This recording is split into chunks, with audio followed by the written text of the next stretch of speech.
Hello दोस्तों, स्वागत करते हैं आपके अपने YouTube channel exam Gurukul academy में। कैसे हैं आप सभी दोस्तों? आज हम पढ़ने वाले हैं हिंदी। हिंदी में सबसे मेन जो टॉपिक होता है भाषा का। भाषा से हमें हर एक पेपर में, हर एक एग्ज़ाम में हमें देखने को मिल जाता है 2 से 3 क्वेश्चन। तो ये बहुत ही इम्पोर्टेंट टॉपिक है दोस्तों।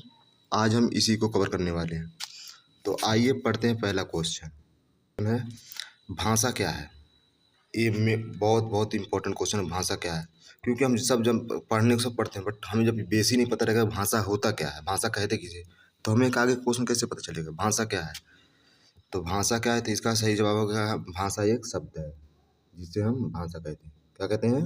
भाषा। चलिए अगले क्वेश्चन बढ़ते हैं। भारत में 2011 के जनगणना के अनुसार मुख्य भाषाएं कितनी हैं? भारत में, फिर से देख लीजिए, भारत में 2011 के जनगणना के अनुसार मुख्य भाषाएं कितनी हैं? यहाँ पर मुख्य भाषाओं की बात की गई है। तो मुख्य भाषाएं कितनी है हमारी? 121। फटाफट क्वेश्चन देखते हैं, ज़्यादा टाइम नहीं लगेंगे दोस्तों। चौथा क्वेश्चन, भारत में 2011 के जनगणना के अनुसार मातृभाषाएं कितनी हैं? अब वहाँ पर देखो मुख्य भाषाएं पूछा गया था, यहाँ पर क्या पूछा गया है? मातृभाषाएं। तो मातृभाषा की संख्या कितनी बाबू? भारत में 2011 के जनगणना के अनुसार मातृभाषाएं कितनी हैं? मातृभाषाएं कितनी होती हैं हमारी? 270 थी। कितनी थी? 270, जो कि अभी भी हैं, क्योंकि जनगणना हमेशा हर वर्ष 10 वर्ष में होता है, तो इसलिए अभी हुआ नहीं है। जो कि 2021 में होने वाला था, क्योंकि 11 में हुआ था और 21 में होता था, क्योंकि कोरोना काल की वजह से हो नहीं पाया था। अब देखिए अगला क्वेश्चन, क्वेश्चन नंबर 5, हिंदी के कितने उपभाषा वर्ग हैं? ये बहुत इंपॉर्टेंट क्वेश्चन है। हिंदी के कितने उपभाषा वर्ग हैं? वर्ग हो या समूह को, दोनों बातें की है। तो ये बहुत ही इंपॉर्टेंट क्वेश्चन, हिंदी के कितने उपभाषा वर्ग हैं? अब देखिए, ये मेरे लिए कोई क्वेश्चन करवाता नहीं है, या तो आप देख यूट्यूब पर तो बहुत ही कम मिलेंगे आपको। हिंदी के कितने उपभाषा वर्ग समूह हैं? कितने उपभाषा वर्ग समूह हैं? 5 हैं। कितने हैं? 5। आप लोग कमेंट में बताते रहिए कितने हैं, मैं क्योंकि टाइम थोड़ा थोड़ा दे रहा हूँ आपको बताने के लिए। क्वेश्चन नंबर 6, अंतर्राष्ट्रीय मातृभाषा दिवस कब मनाया जाता है? बताइए आप लोग, अंतर्राष्ट्रीय मातृभाषा दिवस कब मनाया जाता है? अब अंतर्राष्ट्रीय मातृभाषा दिवस देखें तो बाबू 23 मई हो सकता है। क्या 23 मई हो सकता है? 17 मार्च, 21 फरवरी और 25 अप्रैल, कौन सा है? बताइए आप लोग। तो इसमें से आपका जवाब होगा क्या बाबू? 21 फरवरी है।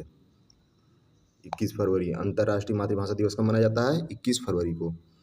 चलिए 7वां क्वेश्चन देखते हैं, हिंदी दिवस कब मनाया जाता है? ये तो सबको जाना चाहिए कि हिंदी दिवस मतलब हिंदी दिवस कब मनाया जाता है। ये आपका सही जवाब होगा, क्या होगा बाबू? हिंदी दिवस कब मनाया जाता है? हिंदी दिवस कब मनाया जाता है? तो कब मनाया जाता है हमारा? 14 सितंबर को। 14 सितंबर को मनाया जाता है ना हिंदी दिवस। 8वां क्वेश्चन, प्रथम अंतर्राष्ट्रीय हिंदी दिवस सम्मेलन का आयोजन कहाँ हुआ था? ये बताइए, बहुत ही इंपॉर्टेंट क्वेश्चन है। प्रथम अंतर्राष्ट्रीय हिंदी दिवस सम्मेलन आयोजन कहाँ हुआ था? ये हर एक क्वेश्चन, हर एक एग्जाम के 2-3 शिफ्ट में देखने को क्वेश्चन मिल जाता है, हर एक एग्जाम के, चाहे वो यूपीएसआई हो, चाहे यूपी पुलिस हो, चाहे एसएससी जीडी हो, जेल वार्डर हो, कोई भी हो, हर एक एग्जाम में से, हर एक एग्जाम के 2 या 3 शिफ्ट में ये क्वेश्चन देखने को मिल जाता है, प्रथम अंतर्राष्ट्रीय हिंदी दिवस सम्मेलन का आयोजन कहाँ हुआ था? तो प्रथम अंतर्राष्ट्रीय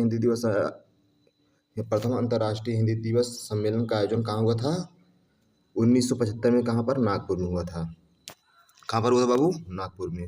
चलिए अगला क्वेश्चन देखते हैं, अंतर्राष्ट्रीय दिवस है, अंतर्राष्ट्रीय हिंदी दिवस या अंतर्राष्ट्रीय हिंदी दिवस या विश्व दिवस बोल दीजिए, अंतर्राष्ट्रीय हिंदी दिवस या विश्व दिवस कब मनाया जाता है? अब अंतर्राष्ट्रीय बात कर रहा था, अंतर्राष्ट्रीय को कब मनाया जाता है? 10 जनवरी को। कब मनाया जाता है बाबू? 10 जनवरी। अंतर्राष्ट्रीय हिंदी दिवस कब मनाया जाता है? 10 जनवरी को मनाया जाता है। चलिए आगे देखते हैं, 10वां क्वेश्चन। 10वां क्वेश्चन क्या है, हिंदी भाषा की उत्पत्ति किससे हुई? ये बहुत ही इंपॉर्टेंट क्वेश्चन है, क्योंकि बहुत लोगों को पता ही नहीं है हिंदी की उत्पत्ति हुई किससे है। तो हिंदी की उत्पत्ति किससे हुई बाबू? बताइए। हाँ बिल्कुल सही, संस्कृत से। हिंदी की उत्पत्ति किससे हुई है? संस्कृत से। चलिए अगला क्वेश्चन देखते हैं। 11वां क्वेश्चन। 11वां क्वेश्चन क्या है? विश्व में सबसे अधिक बोले जाने वाली भाषा कौन सी है? विश्व में, भारत की बात नहीं कर रहा है, विश्व की बात कर रहा है। विश्व में सबसे अधिक, भारत में सबसे ज़्यादा कौन सी बोली जाती है? हिंदी बोली जाती है, लेकिन विश्व की बात कर रहा है। विश्व में सबसे अधिक बोली जाने वाली भाषा कौन सी है? ते है बाबू अंग्रेजी। कौन सी बाबू? अंग्रेजी है, अंग्रेजी। चलिए अगला क्वेश्चन देखते हैं, फटाफट से देखते हैं, ज़्यादा टाइम वेस्ट नहीं करेंगे। मातृभाषाओं की संख्या कितनी है? अब मातृभाषाएं बोल लिखा है। मातृभाषाओं की संख्या कितनी है बाबू? 270 है। कितनी है? 270। बिल्कुल सही जवाब है आपका, 270। अगला क्वेश्चन देखते हैं, क्वेश्चन नंबर 13। प्रमुख भाषाओं की संख्या कितनी है? अब वहाँ पर देखो, यहाँ पर क्या पूछा गया था? यहाँ पर पूछा था मातृभाषाओं की संख्या, और यहाँ पर क्या पूछा रहा है? प्रमुख भाषाओं की संख्या। तो प्रमुख भाषाओं की संख्या कितनी है बाबू?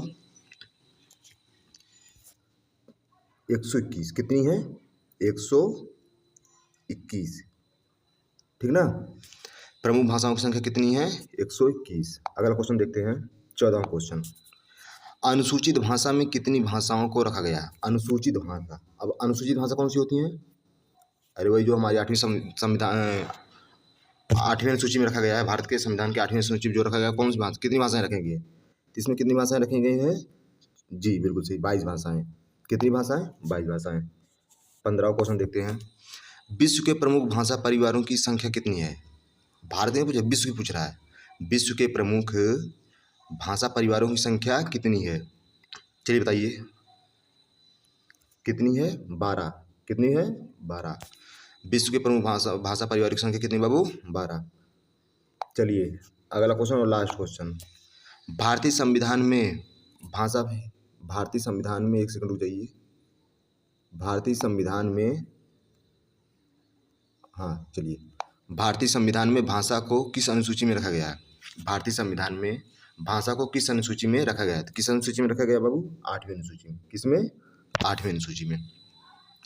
तो बाबू हमारी भाषा के जो मेन क्वेश्चन थे, लगभग 15-16 क्वेश्चन थे, इनको हमने कवर कर लिया एक ही क्लास में।